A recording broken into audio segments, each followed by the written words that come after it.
Hello guys, welcome back to my channel. In this lecture, we are going to discuss about the differentiate between bookkeeping and accountancy and the difference between accountancy and auditing. Also, we will discuss accountancy is necessary while auditing is a luxury.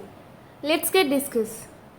Previous lecture में हमने discuss किया था auditing का introduction and इससे related जो भी concept थे. Auditing क्या होता है? एक स्पेशल और एक क्रिटिकल एग्जामिनेशन होता है बुक्स ऑफ अकाउंट्स का बिजनेस ऑर्गेनाइजेशन की, जो कि एक ऑडिटर परफॉर्म करता है. ये वो ऑडिटर जो है वो अनबायस्ड पर्सन होता है, उसके ऊपर किसी का बर्डन नहीं होता. वो हेल्प करते हैं हमारी वाउचर्स डॉक्यूमेंट इंफॉर्मेशन को एक्सप्लेन करने में, जो भी ऑर्गेनाइजेशन उनको प्रोवाइड करवाती है. उसी को वो रिपोर्ट रेडी करते हैं बुक्स ऑफ अकाउंट से. जो भी उसने रिपोर्ट रेडी की थी उनके बेसिस पर वो एक प्रॉपर इंफॉर्मेशन प्रोवाइड कराता है कि सही ढंग से जो भी रूल्स एंड रेगुलेशंस को फॉलो करके बुक्स ऑफ अकाउंट को मेंटेन किया गया है या नहीं. That was the auditing. Now let's see what is the difference between book keeping and accountancy. Book keeping क्या होता है? ट्रांजेक्शन्स का रिकॉर्ड करना. involves recording of business transaction in the primary books of accounts and posting them into ledger. उनको laser में posting करना, उनकी recording करना, totalling and balancing, that is book keeping. whereas in accountancy involves an examination of the entries of transaction जितनी भी हुई है उनका एग्जामिनेशन करना और उनकी पोस्टिंग जो भी लेजर में की गई है, मीन्स जो भी बुक कीपिंग में प्रोसीजर की गई थी उनका एग्जामिनेशन अकाउंटेंसी के अंदर आता है. And the second one is total and balance. Involves totalling the ledger and taking balance of various ledger accounts. इसमें जो टोटलिंग की जाती है वो लेजर की होती है एंड उनका बैलेंस लेके वेरियस लेजर्स का अकाउंट का उनको आगे नेक्स्ट फॉरवर्ड किया जाता है ट्रायल बैलेंस में, then trading account, profit and loss account and then balance sheet. Whereas in accountancy involves posting the ledger account balance in the trial balance. जो भी लेजर प्रिपेयर किया था हमने book keeping में, उसका जो भी बैलेंस आया था उसको ट्रायल बैलेंस में ट्रांसफ़र करना, वो अकाउंटेंसी के अंडर आता है. Third one point is final accounts. Final accounts में कौन कौन से आते हैं? Trading account, profit and loss account and the balance sheet. Book keeping में फाइनल अकाउंट्स के लिए क्या बोला गया है? Preparation of final account does not come into the purview of bookkeeping. Bookkeeping के अंदर फाइनल अकाउंट्स का प्रिपेयर करना ऐसा नहीं होता. Whereas in accountancy involves the preparation of final accounts. Final accounts अभी मैंने बताया, profit and loss account, balance sheet जो हमें फाइनेंशियल पोजीशन को बताती है बिजनेस की. And the fourth one point is rectification of errors and adjustment. Book keeping में जो भी है ये अकाउंट्स वो मेंटेन या फिर इंक्लूड नहीं होते वो बुक कीपिंग में. Whereas in accountancy involve rectification of errors and passing adjustment entry, क्योंकि इसमें हमने रेक्टिफाई करना होता है. एरर्स जो भी है उनको रेक्टिफाई करते हैं और साथ में एडजस्टमेंट एंट्रीज को भी पास आउट किया जाता है अकाउंटेंसी में. And the last one point is responsibility. Responsibility book keeping के अंदर क्या कहते हैं? बुक कीपर जो भी होता है, बुक कीपर मीन्स जो भी लेजर बैलेंस है, जर्नल एंट्री है ट्रांजेक्शन की, वो जो भी परफॉर्म करता है that is book keeper. Book keeper is not responsible for the work of accountant. Accountant का जो भी वर्क परफॉर्म हुआ है वो उसके लिए रिस्पॉन्सिबल नहीं होगा. अकाउंटेंसी का परफॉर्म अकाउंटेंट ही करता है.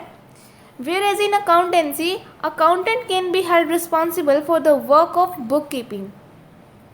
यानी हम बुक कीपर को रिस्पॉन्सिबल नहीं ठहरा सकते, वेयर एज अकाउंटेंसी में अकाउंटेंट को रिस्पॉन्सिबल ठहरा सकते हैं. बिकॉज अकाउंटेंट का वर्क था कि एग्जामिनेशन करना, जो भी बुक्स ऑफ अकाउंट्स प्रिपेयर किए हैं उनको एग्जामिनेशन करना, एरर्स निकालना.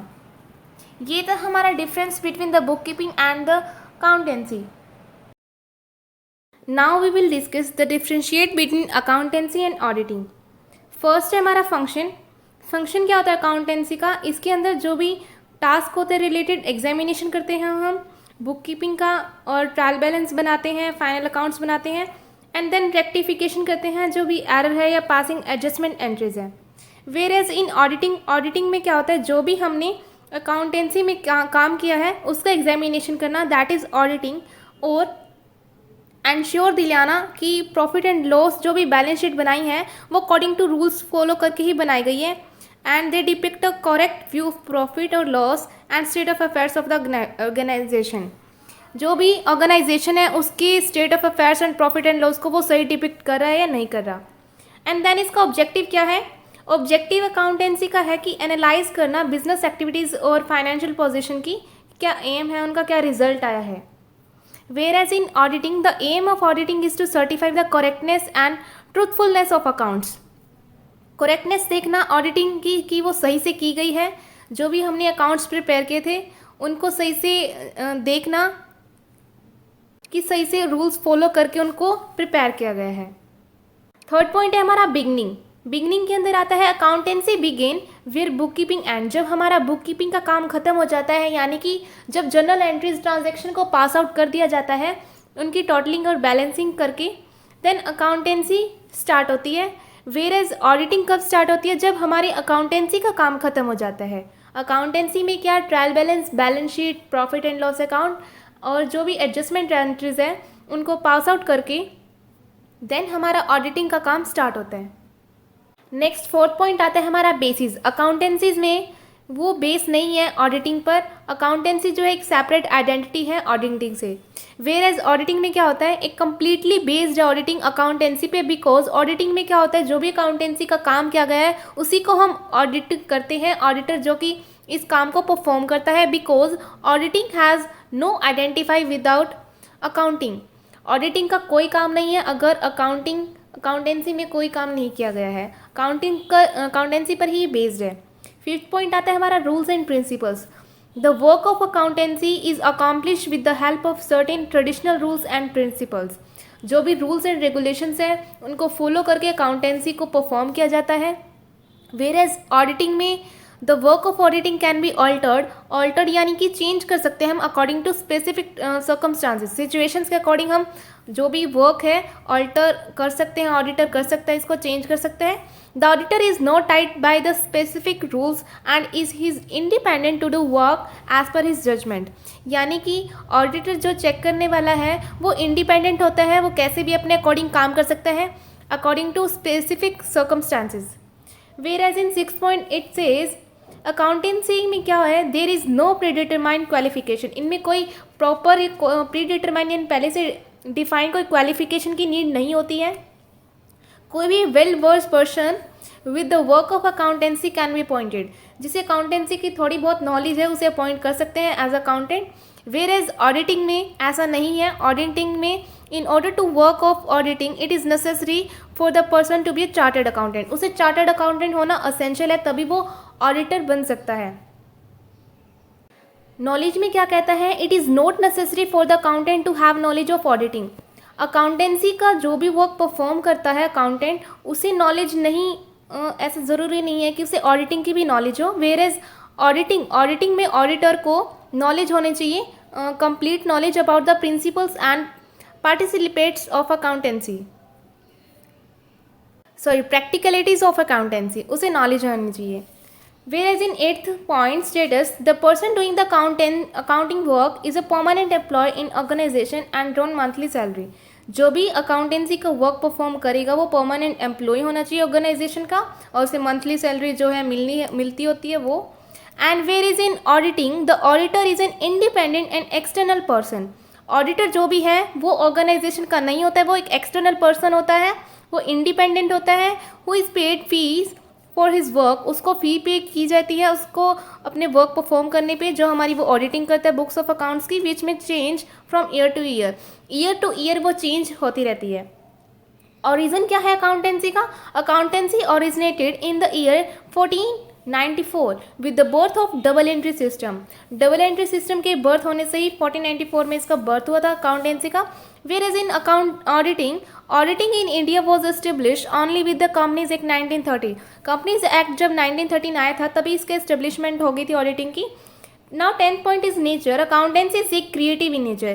Accountancy जो है वो क्रिएटिव है नेचर में, because it is the recording of transaction of an organization by accountant. Accountant जो भी रिकॉर्ड करता है ट्रांजेक्शन की वो एक क्रिएटिव वर्क है, इसीलिए इसका नेचर है अकाउंटेंसी का क्रिएटिव।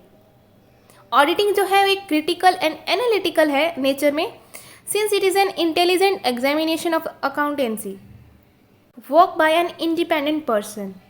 यानी कि इस काम को बड़े स्लीक मैनर से, इंटेलिजेंट मैनर से इसको परफॉर्म किया जाता है। ये थोड़ी क्रिटिकल है, एग्जामिनेशन करना है इसका, जो कि एक अकाउंटेंट ऑडिटर परफॉर्म करता है ऑडिटिंग करने के लिए ऑर्गेनाइजेशन की। Now the 11th and the last one point is report.